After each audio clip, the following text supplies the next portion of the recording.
All right, so today we're going to be taking a deep dive into something that I think is really interesting. Okay. It's this children's book series called the Tuttle Twins, and they're making some waves by tackling these like really complex ideas, like economics and individual liberty. Oh, wow. And we've got all their website content ready to go. And the question I keep coming back to is Yeah. how do you explain free markets to a 5-year-old? Right. Apparently, the Tuttle Twins might have cracked the code, and their success is pretty amazing. Yeah, that's it's definitely interesting. I mean, you think about it, we always assume these things are too complicated, for kids. Right. But they're super popular, so it seems like they're kind of proving that assumption wrong. Yeah, their website really leans into that, that gap that they saw Yeah. in these educational materials. They talk about the lack of resources for kids on these topics. Right. And it's interesting, Connor Boyack, one of the creators, he actually runs a free market think tank. Wow. And he even said that he was struggling to explain his own work to his son. Wow. So it seems like that really sparked this whole idea. So it's like that classic light bulb moment, right? Like, if I can't explain this to my kid, there's got to be a better way. Right. And then that's where they bring in that storytelling approach. Exactly. Instead of like dry lectures or textbooks. Right. They use these narratives to kind of break down these complex ideas for different age groups. And they even have books for toddlers. Oh, wow. That's pretty impressive. I know. They didn't just like make up these stories, though. They got inspiration from some pretty classic works. Oh, really? Like their first book was based on The Law by Frederick Bastiat. Wait, hold on. A 19th century economics text? Yeah. For a children's book? That's not your typical bedtime story? No, it's not. What specifically about Bastiat's work did they draw from? Well, he was known for explaining these complex economic ideas simply and clearly. Okay. And often he'd use satire and wit. Ah. So the Tuttle Twins are kind of following that same path. Using engaging narratives and relatable characters to explain those same principles. So they're essentially building a foundation for economic literacy from a young age. That's the idea. That's really interesting. And they haven't just limited themselves to books, have they? Oh, definitely not. It's like a whole Tuttle Twins world. Okay. They've got a curriculum for families. Wow. They've got a podcast called The Way the World Works. Okay. And a monthly magazine called Tuttle Times. Wow, they're busy. It seems like their goal is to create a ton of ways for kids to interact with these ideas. It's almost like a whole movement, Yeah. around these principles of like individual liberty and free markets. And it kind of makes me think about, what we're doing here at Think and Act Locally. Oh, yeah. We might not be writing children's books, Right. but we are trying to empower our listeners, here in Deer Park, LaPorte, and Pasadena to get involved and make a difference. Right. And it's about giving them the information and tools that they need to take action. Absolutely. And whether that's understanding like local government or economic principles or even just feeling ownership over your community, it's all connected. It is for sure. But back to the Tuttle Twins. Okay. Their website mentions some pretty impressive milestones. Right. Like over 1 million books sold. Wow. They even had this one story about a kid who recognized something called spontaneous order in a grocery store aisle Whoa. after reading one of the books. That's kind of amazing. That's crazy, right? Yeah, it makes you wonder, what kind of impact these concepts can have if you learn about them when you're that young. Right. And like, what if kids grow up really understanding things like individual liberty and free markets? Right. I mean, would it change how they see the world? Right. These are questions that the Tuttle Twins bring up, even if they don't necessarily answer them. Definitely questions worth exploring. And it's not just the numbers. Yeah. They've had some serious attention, Oh, yeah. both positive and negative, and we'll get into that. Okay. But it seems like they've definitely become part of a larger conversation about what and how we're teaching younger generations. Absolutely. And that's a discussion that's important for everybody, not just children's literature. Sure. Okay. Let's dive into some of the details of their approach. Okay. What are some of their strategies for making these kind of potentially dry topics fun and engaging for kids?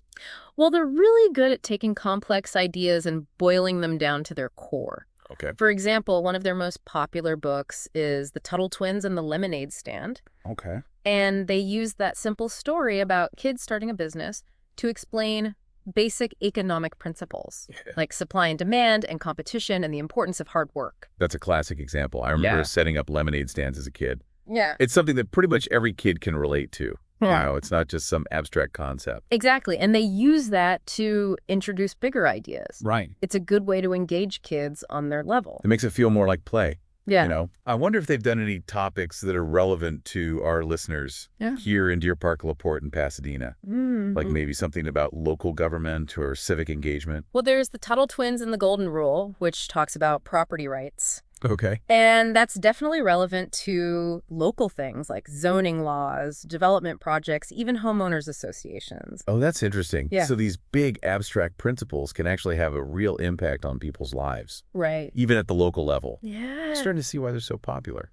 One of the things that really impressed me was how they weren't afraid to challenge conventional wisdom or present different perspectives on things that happened in the past. Like there's the Tuttle Twins and the Road to Serfdom based on the economist Friedrich Hayek. Hayek. That's some pretty heavy stuff. I'm Yeah. picturing like dense economics textbooks, not a children's book. Yeah. How do they explain that to kids? It's pretty remarkable, actually. They Right. take Hayek's ideas Yeah. about things like the dangers of central planning and the importance of freedom, and they make it into a narrative. Okay. That's interesting and thought-provoking, even for young readers. Wow, that's pretty impressive. Yeah, they use simple language and scenarios that kids understand. That's quite a feat. Makes you wonder what other complex topics could be explained this way. Yeah, It's like opening up a whole new world of learning. definitely. And it really makes you think about how we normally think about education Right. and what we think kids can understand. Right. It's like they're saying, hey, maybe we're underestimating kids. That's a really powerful message. Oh. Okay, so let's move to the next part of our deep dive. Okay. The Tuttle Twins have had a lot of attention, but not all of it's been positive. Right. So what are some of the criticisms that they've faced? And how have they responded?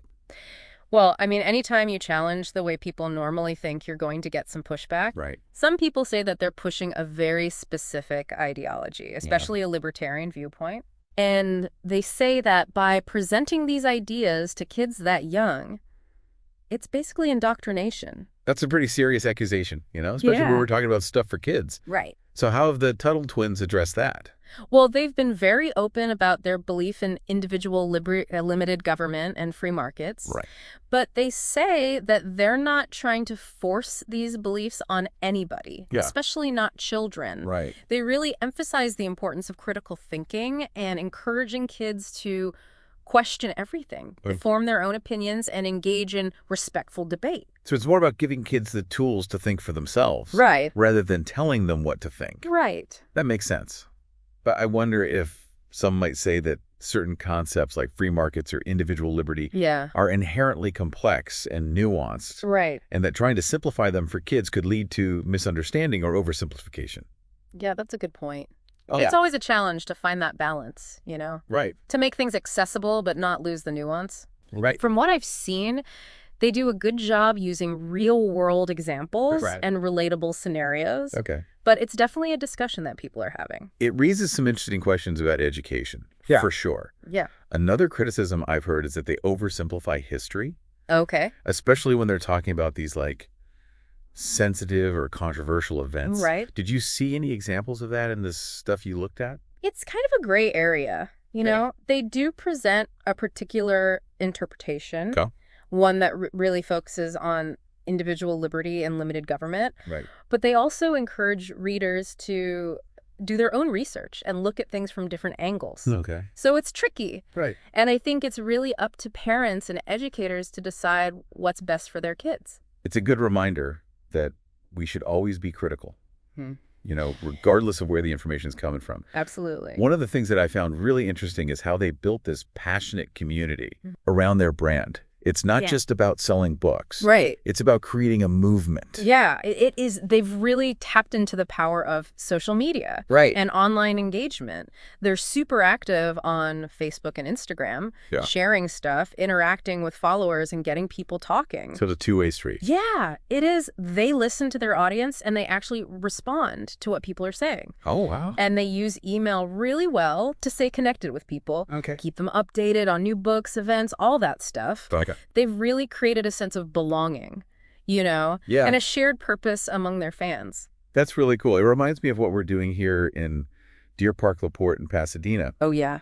We might not have a million followers, Right. but we are building something special here at Think and Act Locally. Absolutely. It's about connecting with our listeners, giving them good information, and then empowering them to get involved. I see a lot of parallels. Yeah. We're both trying to take information and turn it into action. Connect understanding with actually doing something. It's like we're both saying, hey, you have a voice. Right. You can make a difference. Absolutely. And they don't just do things online. They have live events, too. Oh, wow. Meet and greets where fans can connect with each other. Right. And the people behind the Tuttle Twins. That's really cool. Those face-to-face interactions can be super powerful. Yeah, they are. It's something we've been thinking about here at Think and Act Locally as well. Yeah. Maybe a community forum or a workshop. Nice. And it's something relevant to our listeners. That'd be great. It'll be a good way to bring people together. Yeah. But back to the Tuttle Twins. Yeah. Their success didn't just happen overnight. Right. They've been really strategic about partnering with other groups and people who share their values. Yeah, they've worked with influencers and thought leaders to spread their message and reach new people. Right. And they've also been featured in some big media outlets. Oh, wow. Both positive and negative, which has really put them in the spotlight. It's like they've become part of the conversation, whether people agree with them or not. It's a great example of how a niche idea can tap into something much bigger. Yeah. It seems like they've really connected with a lot of parents who are looking for different ways to educate their kids. Right. Especially when it comes to things like economics and civics. Right. It's like they've become this resource for parents who are worried about the direction of traditional education. Yeah. And who want to teach their kids certain values. Exactly. It's like they're offering an alternative to what they see as the dominant ideology in the school system. And that message is clearly resonating with a lot of people. Absolutely. And of course, it's attracted critics, too, Yeah. who say that they're pushing a very specific agenda. Right. And that their stuff is more indoctrination than education. It's fascinating how something meant for kids can become so politically charged. Yeah. It really shows how much we care about these issues and how important it is to have these open and honest conversations. It reminds us that even things like children's books can be battlegrounds for ideas. Right. And it highlights how important it is to be critical about what we're consuming. Exact. And what we expose our kids to. That's a great point. Okay, let's move on to the next part of our deep dive. Okay. We've talked about their approach, their success, and the criticisms they've faced. Right. Let's get into their actual content. What are some of the themes and concepts they explore in their books and stuff? Sure. I'm really curious about how they handle topics that might be controversial. Okay, well, one of their big themes is the idea of individual liberty and limited government. Okay. They really stress the rights and responsibilities of individuals and the dangers of the government having too much power. That makes sense, given their background and everything. Right. It's cool to see how they take these abstract ideas and turn them into stories that kids can understand. One example is the Tuttle Twins and the Golden Rule. They talk about property rights through a story about some kids who build a treehouse. Oh, I remember building forts as a kid. Yeah. That's a perfect way to make property rights tangible. Exactly. They're not just talking about abstract legal concepts. They're connecting it to something kids actually experience. What other examples did you find? Well, there's the Tuttle Twins and the food truck fiasco, which looks at free markets and competition. Okay. It follows the twins as they start a food truck business. Okay. And have to deal with government regulations and a rival food truck owner who tries to shut them down. Sounds like a fun way to learn about being an entrepreneur. Yeah. And it also shows the downsides of too much government involvement. Right. It's like they're introducing these economic ideas without being boring or preachy. Exactly. They also don't shy away from tougher historical events. Okay. Like in The Tuttle Twins Learn About the Law. Okay. They use that story to introduce ideas like natural rights, the rule of law, and how the government can be used for good or bad. Wow, tackling that with kids. That's ambitious. Yeah. It makes me wonder if they've ever talked about things that are more relevant to our listeners here in Deer Park, LaPorte, and Pasadena. Okay. Like local governments or community issues. They don't focus on local issues the way that we do at Think and Act Locally, but their focus on individual liberty and civic responsibility really relates to how people should engage with their community. Like in the Tuttle Twins and the Leviathan, they talk about limited government and holding people in power accountable. Okay. That's relevant to anyone who goes to a city council meeting or votes in a local election. You're right. Those principles can definitely apply locally. Yeah. It's about knowing how power works, how to make your voice heard, and how to fight for the things you believe in. Exactly. And the Tuttle Twins do a great job of explaining those basics, Okay. even if they don't connect it to specific local issues. Right. It's like they're planting seeds for civic engagement that can grow in different ways. I love that. It's about empowering people with the knowledge and skills to be active in their communities, Right. no matter their age or background. Absolutely. And I think that's a mission we both share, even if we approach it differently. Definitely, we're both trying to create more informed and engaged citizens. Right. One podcast episode at a time. That's a good way to put it. And one of the things that I really like about their approach is their use of humor. Oh, yeah. They manage to bring in wit and silliness to these potentially dry topics. Okay. Which keeps kids entertained. Right. While they're learning. It's important for learning to be fun, especially for kids. Right. Did you find any memorable examples of their humor? Well, in one of their books, The Tuttle Twins and the Mystery of Money, Okay. they use a story about a magical money tree to talk about inflation. Oh, wow. The twins learn that just printing more money doesn't actually create wealth.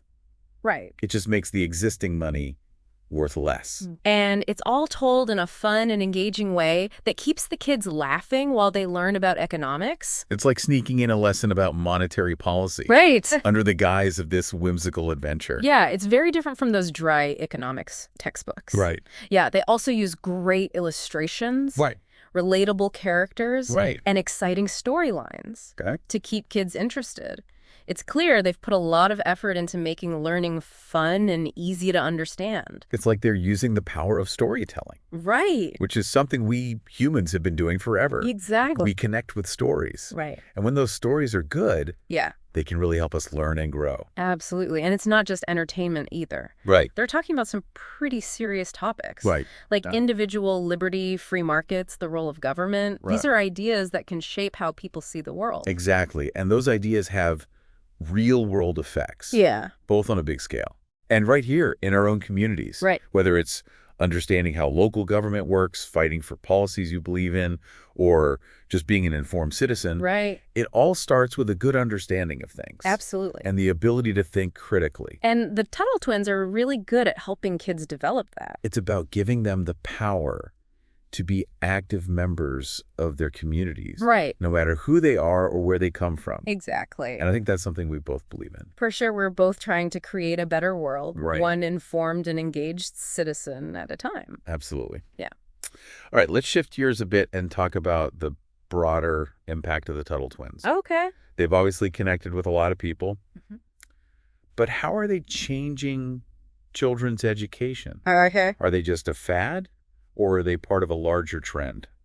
I think they're definitely part of a larger trend. Okay. We're seeing more and more interest in alternative education. Okay. Especially from parents who want stuff that aligns with their values. Right. It's like a reaction to what some see as a one-size-fits-all approach. Yeah, especially in public schools. Right.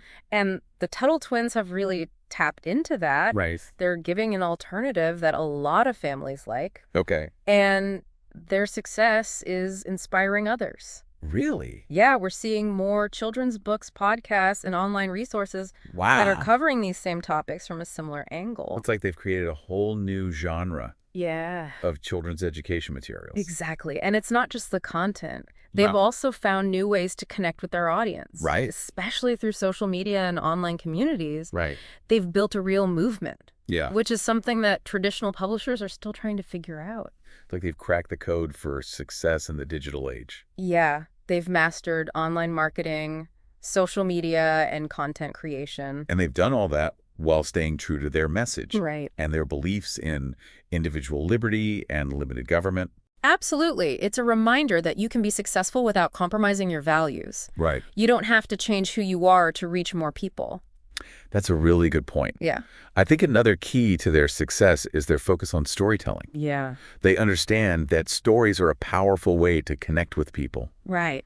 And to explain complex ideas in a way that's memorable. Exactly. That's what we talked about earlier. We're hardwired for stories. Right. We've been telling them forever. Yeah. And they're still the best way to communicate ideas and values. Absolutely. And the Tuttle Twins have mastered that. They've created characters that kids can connect with. Right. They've made good plots. Right. And they've woven important lessons about economics, history, and civics into those stories. It's like sneaking in education while they're being entertained. Yeah, the kids don't even realize they're learning. Right. They're just having fun. And that's what makes it work. Exactly. I wonder if they ever thought about doing a story set in our area, like Deer Park, LaPorte, or Pasadena. Oh, yeah. It would be a fun way to teach kids about the history and culture of our region. Right. While also reinforcing those core principles. That's a great idea. Right. Yeah, I think it would really connect with their audience. Right. Especially those who live around here. Right. It would make those abstract concepts more concrete. Yeah, and more relatable. Exactly. Maybe we should reach out to them. Yeah. And pitch that idea. Why not? Who knows? Maybe it would be the start of something great. Could be. But for now, let's continue exploring the Tuttle Twins. Okay. And their impact on kids' education. We've talked about their approach, their success, and their content. Right. But what about the future? Where do they go from here? That's a great question. They've done really well in a short amount of time. Right. They have a strong brand, a loyal following, and a good reputation. Right. But things are always changing in children's education. Yeah. And they'll need to adapt to stay ahead of the game. It's like they're always running a marathon. Yeah. Right? Right. They can't stop and relax. They have to keep moving forward. Yeah. Finding new ways to connect with people. Right. And stay relevant in a world where everything is changing so fast. Exactly. And I think one of the hardest things will be to keep their momentum, especially with so much content out there. Right. Kids today have access to a ton of information and entertainment. Right. And it's hard to get their attention. It's like they're competing in a digital coliseum. Yeah. They need to stand out. Absolutely. And they need to do that while staying true to themselves. Right. They can't just go for the flashy stuff or compromise what they believe in just to be popular. It's a balancing act. It is. They have to be new and exciting, but also stay true to who they are. Right. And their message. Exactly. They have to be fun, but also informative. Yeah. I think another challenge will be dealing with how divided things are politically. Okay. Their message about individual liberty and limited government will appeal to some, but not others. They'll have to find a way to stay true to what they believe in while also appealing to a lot of different people. It's a tough line to walk. It is. They don't want to seem like they're preaching or pushing an ideology. Right. But they also don't want to water down their message so much that it loses its power. That's a challenge that a lot of people face these days. It is. How do you talk about complex and controversial issues in a way that's honest and engaging, but doesn't alienate people? It's something we think about a lot here at Think and Act Locally, too. Right. We want to inform and empower our listeners. Right. But we also want to be respectful of different viewpoints and make sure we're not seen as partisan or biased. It's a constant challenge. It is, but I think the Tuttle Twins show that it's possible. Okay. You can navigate these tricky situations. Right. And still stay true to your mission. They've definitely set a high bar.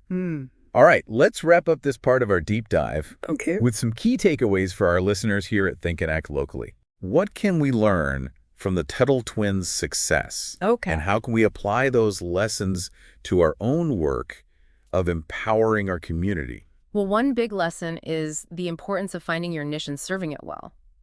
The Tuttle Twins found their audience.